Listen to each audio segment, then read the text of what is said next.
Hello viewers. So ఇవాళ నేను మాట్లాడబోయే topic వచ్చేసి క్యాన్సర్ అండి. క్యాన్సర్లో చాలా రకాలు ఉంటాయి. సో మనందరికీ తెలుసు. సో మరి ఇవాళ నేను మాట్లాడబోయేది ఏంటంటే థ్రోట్ క్యాన్సర్. అసలు థ్రోట్ క్యాన్సర్ అనేది ఎందుకు వస్తుంది, దాని చికిత్స విధానం ఎలా ఉంటుంది, థ్రోట్ క్యాన్సర్ వచ్చే ముందు మనకు కనిపించే సిమ్టమ్స్ ఏంటి, ఇట్లా చాలా రకరకాల డౌట్స్ ఉంటాయి కదా. సో మరి అవన్నీ క్లారిఫై చేయడానికి ఈరోజు మనతో పాటు ఉన్నారు డాక్టర్ శ్రీనివాసరావు గారు. Hello doctor. హలో అండి, నమస్తే. Senior consultant, head of radiation oncology. Doctor గారు, ఇప్పుడు థ్రోట్ క్యాన్సర్ గురించి అంటే చాలా మందికి తెలీదు. లైక్ ఈ క్యాన్సర్ ఎందుకు వస్తుంది ఏంటి అనేది. ఫస్ట్ ఆఫ్ ఆల్ అసలు ఈ క్యాన్సర్ రావడానికి రీజన్స్ ఏంటి చెప్తారా? ఈ క్యాన్సర్, గొంతు క్యాన్సర్ అనేది ఇప్పుడు మీరు చూసుకుంటే మన దగ్గర మొత్తం క్యాన్సర్లో ఇండియాలో అన్ని క్యాన్సర్ లోపల ఇది 25% వరకు ఉంటుంది దీని షేర్. మెయిన్ రీజన్ వచ్చేసి లైఫ్ స్టైల్. ఒకటేమో స్మోకింగ్ చేయడము, లేకుంటే టొబాకో ఏ ఫామ్లో అయినా కానీ, అది గుట్కా కావచ్చు, ఖైనీ కావచ్చు, తంబాకు అంటాం కదా, పాన్ పరాగ్ కావచ్చు, ఏ ఫామ్లో తీసుకున్నా కానీ ఇది క్యాన్సర్కు కారణమవుతుంది. దాంతోపాటు ఆల్కహాల్ తీసుకున్న మూలాన కూడా మనకు గొంతు క్యాన్సర్లు ఎక్కువగా వచ్చే అవకాశం ఉంటుంది. ఈ రోజుల్లో మనం చూసినట్టయితే యంగ్స్టర్స్ బిలో 18 ఇయర్స్ నుంచే కొన్ని ప్రదేశాల్లో అయితే 14-15 ఇయర్స్కే వాళ్ళు గుట్కా తినడం స్టార్ట్ చేస్తున్నారు. దీంతో పాటు ఆల్కహాల్ ఎప్పుడైతే యాడ్ అవుతుందో అది దాని ఎఫెక్ట్ డబుల్గా ఉంటుంది. క్యాన్సర్ వచ్చే అవకాశం చాలా 2 టైమ్స్ ఎక్కువగా ఉంటుంది. సో ఇప్పుడు మనకి యంగ్స్టర్స్ తీసుకునేసరికి 18 ఇయర్స్ నుంచి స్టార్ట్ చేసేసరికి ఒక 5-6 ఇయర్స్ వరకు, వాళ్ళు 23-24 వచ్చేవరకు మనకు గొంతు క్యాన్సర్, యూజువల్గా మనకి దవడకు సంబంధించిన క్యాన్సర్ కానీ, గొంతుకు సంబంధించిన క్యాన్సర్ కానీ, గొంతు నాలుక వెనుక భాగంలో కానీ వీళ్ళందరూ చాలా ఎక్కువగా వస్తారు. This A life style disease అంటాము. అంటే మనం ఎంత ఈ వ్యసనాలన్నిటికీ దూరంగా ఉంటే ఈ క్యాన్సర్ రావడానికి ఛాన్స్ అంత తక్కువగా ఉంటుంది. సో కొన్ని క్యాన్సర్స్ అంటారు అంటే ఫ్యామిలీలో ఎవరికన్నా ఉంటే వస్తుందని అలా చెప్తూ ఉంటారు. సో థ్రోట్ క్యాన్సర్ కూడా మనం కొంతమందిలో చూస్తుంటాం. ఇలాంటి హ్యాబిట్స్ ఏమీ లేకపోయినా ఇలా చిన్న పుండులాగా స్టార్ట్ అయ్యి అది క్యాన్సర్ కింద కన్వర్ట్ అవ్వడం చూస్తూ ఉంటాము. సో అది ఎట్లా అవుతుందండి? చాలా మంచి ప్రశ్న అడిగినారు. బేసికల్గా కొంతమంది పేషెంట్స్ వస్తారు, సార్ మాకు ఎటువంటి వ్యసనాలు లేవు, మేము మా లైఫ్ టైంలో ఎప్పుడు చిన్న సుపారి కూడా తినలేదు, చిన్న సోప్ ముక్క కూడా తినలేదు, అయినా కానీ మాకు ఎలా వస్తుంది అని.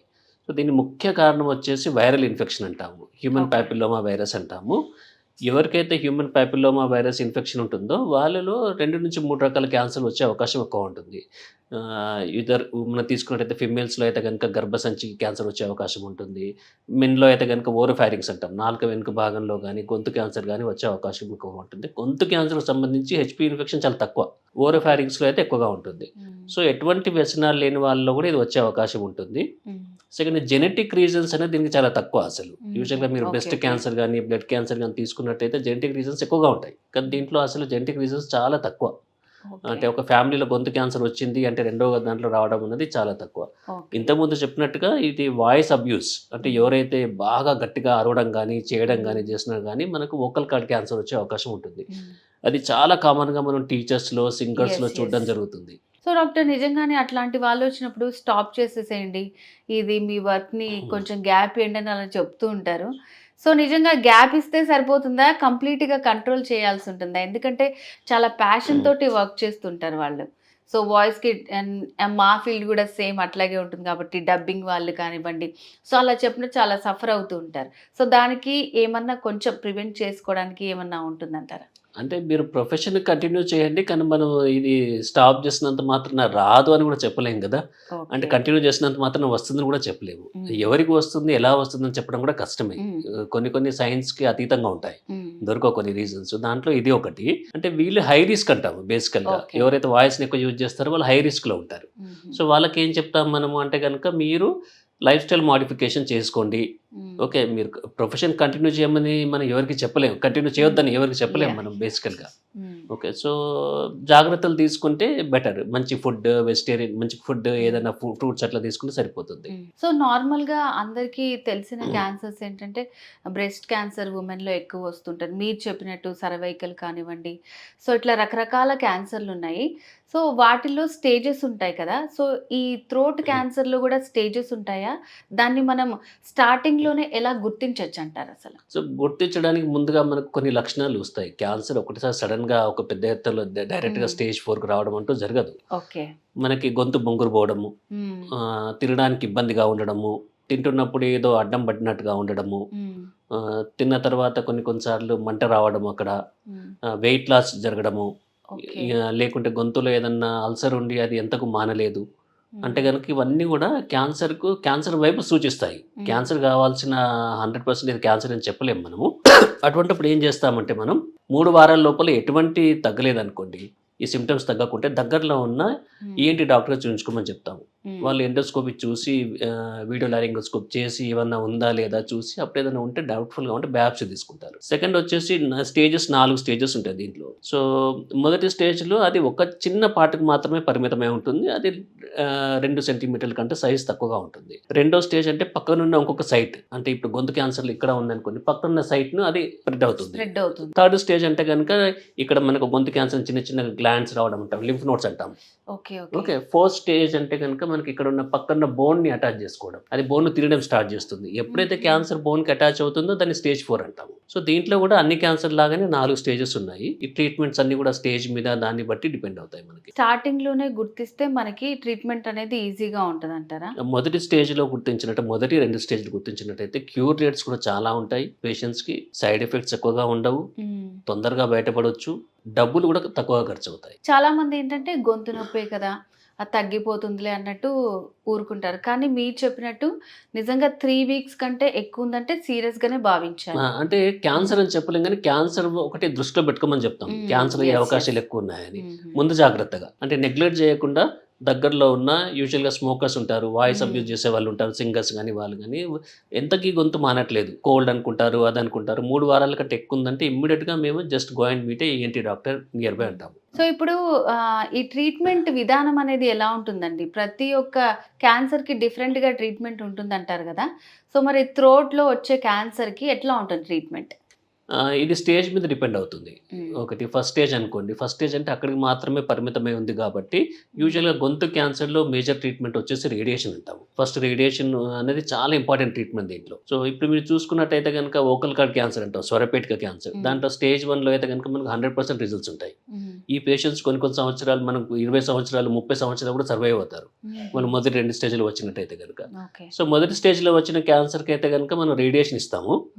రెండో స్టేజ్ వచ్చిన క్యాన్సర్ కూడా రేడియేషన్ ఉంటుంది. మూడో స్టేజ్కి వచ్చేసరికి మనం దాంతోపాటు కీమోథెరపీ అనేది ఇస్తాము, రేడియేషన్తో పాటు కీమోథెరపీ. నాలుగో స్టేజ్ వచ్చేసరికి, నాలుగో స్టేజ్లో మనం ఏం చేస్తామంటే రేడియేషన్తో పెద్ద రిజల్ట్ ఉంటుంది కాబట్టి అటువంటి పేషెంట్స్కు సర్జరీకి వెళ్ళమని చెప్తాం. ముందు సర్జరీ చేసి ఆ పార్ట్ని తీసుకుని, ఇప్పుడు లారింగ్స్ అంటాం, స్వర వాయిస్ బాక్స్ అంటాము, క్యాన్సర్ ఉందనుకో 4వ స్టేజ్, ముందుగా చెప్పినట్టు బోన్కి అటాచ్ అయి ఉంది. సో ముందే రేడియేషన్ ఇచ్చినట్టయితే రిజల్ట్స్ అంత బాగుండవు.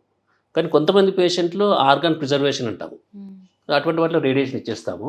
4వ స్టేజ్ అనుకోండి, కొంచెం ముదిరిన 4వ స్టేజ్ అనుకోండి, అప్పుడు ఏం చేస్తామంటే 4వ స్టేజ్లో ఈ పార్ట్ని తీసేసి దాని తర్వాత రేడియేషన్ ఇవ్వడం జరుగుతుంది. అట్లా ఇచ్చినైతే రిజల్ట్స్ బెటర్గా ఉంటుంది. సో స్టేజ్ మీద డిపెండ్ అవుతుంది. 3వ స్టేజ్లో అయితే మనం చెప్పినట్టుగా కీమోథెరపీ కూడా అవసరం అవుతుంది. సో డాక్టర్ గారు, థ్రోట్లో మనకి ఎలాంటి ప్రాబ్లమ్స్ వచ్చినా దానికి సంబంధించి ఎటువంటి సర్జరీ చేయించుకున్నా తర్వాత మాట్లాడలేరు వీళ్ళు, వాయిస్ పోతుంది, ఇట్లాంటివన్నీ అంటూ ఉంటారు కదా.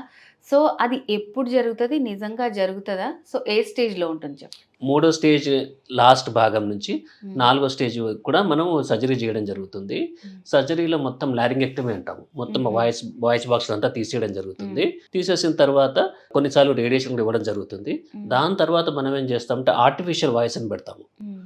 ప్రోసెసెస్ ఒకటి ఉంటుంది, ఒక పరికరం ఉంటుంది, దాని మూలాన ఆయన ఇలా క్లోజ్ చేసుకొని మాట్లాడవచ్చు దాన్ని. కాకపోతే గొంతు ఇది భగవంతుడు ఇచ్చింది, దీనిలాగా మాట్లాడలేరు, కొంచెం కీచుగా వస్తుంది, బట్ రాను రాను అలవాటు అవుతుంది. కొంతమందిలో ఏం చేస్తామంటే కనుక వాళ్ళు వాయిస్ బాక్స్ తీసేయాలంటే ఒప్పుకోరు వాళ్ళు.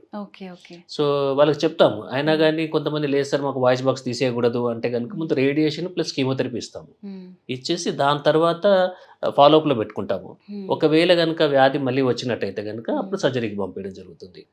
వ్యాధి ముదిరిపోతే ఇంకా దానికి ఏమి చాయిస్ లేదు, మనం ఏం చేయలేం. ఓకే. సో రేడియేషన్ అంటేనే మీరు చెప్పినట్టు సో చాలా మంది భయపడుతూ ఉంటారు. అసలు మరి రేడియేషన్ ఎట్లా ఉంటుంది? ఇప్పుడేమన్నా కొత్తగా వచ్చాయా? వాటి రిజల్ట్ ఎట్లా ఉంటుందండి? రేడియేషన్ అంటే కొంతమంది కరెంట్ అంటారు, కొంతమంది లైట్ అంటారు, కొంతమంది షాక్ అంటారు. ఓకే. కానీ నిజానికి దాంట్లో వైర్లు కానీ ఏం పెట్టడం కానీ ఏమీ ఉండదు. పేషెంట్ను టచ్ చేయకుండానే ట్రీట్మెంట్ ఇవ్వడం జరుగుతుంది. ఓకే. ఇది అబ్సల్యూట్గా పెయిన్లెస్ ట్రీట్మెంట్. దీంట్లో ఇదేంటంటే దీంట్లో యూజ్ చేసేటివి కూడా మనకు సిటీ స్కాన్ లాగా ఉంటుంది పరికరం. పేషెంట్కు రేడియేషన్ తీసుకున్నట్టుగా తెలియదు. ఓకే, దాని మూలన కొంతమంది పేషెంట్స్ మొదటి రోజు వచ్చేసి సార్ అసలు ట్రీట్మెంట్ ఇచ్చారా లేదా అని ఫీల్ అవుతారు. దీంట్లో ఏం చేస్తామంటే మనం హై ఎనర్జీ ఎక్స్రేస్ ఫోకస్డ్గా వాడతాము. ఓకే. ఓకే, అందుకని చెప్పేసి ఒకప్పుడు అంటే మీరు ఒక 5 సంవత్సరాల కిందట 7 సంవత్సరాల కింద తీసుకున్నట్టయితే కనుక చాలా సైడ్ ఎఫెక్ట్స్ ఉండేటివి.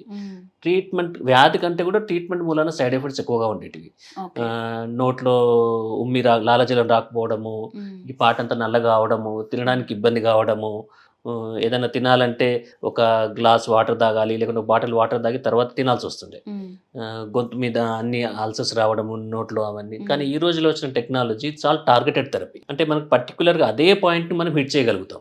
ఎందుకంటే ఇవన్నీ కూడా ఇప్పుడు వచ్చిన IGRT, image guided radiotherapy, rapid arc radiotherapy, వీటి మూలాన మనం ఎక్కడైతే వ్యాధి ఉందో దానికి ఎక్కువ డోస్ ఇచ్చుకుంటూ, ఎక్కడైతే వ్యాధి లేదో నార్మల్ సెల్స్ ఉన్నాయో వాటికి తక్కువ డోస్ ఇవ్వడం మూలాన రిజల్ట్స్ అనేవి చాలా ఎక్సలెంట్గా ఉన్నాయి.